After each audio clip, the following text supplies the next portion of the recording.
कहानी अवसर की पहचान। पहाड़ी क्षेत्र में नदी किनारे एक छोटा सा गांव बसा हुआ था। उस गांव के लोग बहुत ही धार्मिक प्रवृत्ति के थे। गांव के मध्य स्थित मंदिर में सभी गांव वाले दैनिक पूजा अर्चना करते थे। उस मंदिर की देखभाल की जिम्मेदारी वहां के पुजारी पर थी, जो मंदिर परिसर में ही निवास करता था। वह सुबह से लेकर रात तक ईश्वर की अर्चना में लीन रहता था। एक दिन गांव पर प्रकृति का कहर मूसलाधार बारिश के रूप में बरसा, जिससे गांव की नदी में बाढ़ आ गई। बाढ़ का पानी जब गांव में प्रवेश कर गया तो गांव के लोग घर छोड़कर सुरक्षित स्थान पर जाने की तैयारी करने लगे। एक व्यक्ति को गांव छोड़कर जाने से पहले मंदिर के पुजारी का ध्यान आया और वह भागता हुआ मंदिर पहुंचा। वहां पहुंचकर वह पुजारी से बोला, पंडित जी, बाढ़ का पानी हमारे घरों में घुसने लगा है। धीरे धीरे बढ़ते हुए वो मंदिर तक भी पहुंच जाएगा। यदि हमने गांव नहीं छोड़ा तो बाढ़ में बह जाएंगे। हम सभी सुरक्षित स्थान पर जा रहे हैं, आप भी हमारे साथ ही चलिए। लेकिन पंडित जी उस व्यक्ति के साथ जाने को राजी नहीं हुए। वह बोले, मैं तुम लोगों जैसा नास्तिक नहीं हूँ। मुझे भगवान पर पूरा भरोसा है। पूरे जीवन मैंने उसकी आराधना की है। वह मुझे कुछ नहीं होने देगा। तुम लोगों को जाना है तो जाओ, मैं यहीं रहूंगा। पंडित की बात सुनकर वह व्यक्ति वापस चला गया। पंडित भगवान की प्रार्थना में लीन हो गए।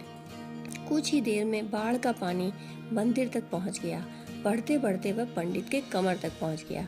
ठीक उसी समय एक आदमी नाव लेकर वहां आया और पंडित जी से बोला, पंडित जी, मुझे गांव के एक आदमी ने बताया कि आप अब भी यहीं हैं। मैं आपको लेने आया हूँ, चलिए नाव पर बैठिए। पंडित ने वही बात नाव वाले व्यक्ति से भी कही जो उसने पहले व्यक्ति से कही थी और जाने से इनकार कर दिया। नाव लेकर आया व्यक्ति चला गया। कुछ देर में पानी मंदिर की छत तक पहुंच गया।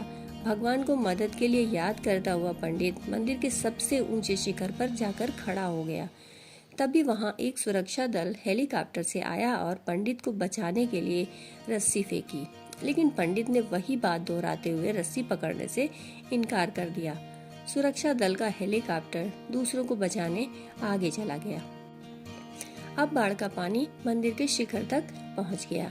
वहां खड़ा पंडित डूबने लगा। डूबने के पहले वह भगवान से शिकायत करते हुए बोला, भगवान, मैंने पूरा जीवन तुझे समर्पित कर दिया। मैंने तुझ पर इतना विश्वास रखा, फिर भी तू मुझे बचाने क्यों नहीं आया?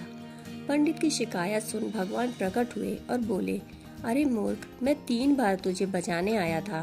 पहली बार मैं भागते हुए तुम्हारे पास आया और गांव वालों के साथ गांव छोड़कर चलने के लिए कहता रहा। फिर मैं नाव लेकर आया और अंत में मैं हेलीकॉप्टर लेकर आया। अब इसमें मेरी क्या गलती है कि तूने मुझे पहचाना ही नहीं? पंडित को अपनी गलती समझ में आ गई, लेकिन अब तक बहुत देर हो चुकी थी। जीवन में अवसर बिना बताए दस्तक देते हैं। हम उन्हें पहचान नहीं पाते और जीवन भर शिकायत ही करते रहते हैं कि अच्छा और सफल जीवन जीने का हमें अवसर ही प्राप्त नहीं हुआ।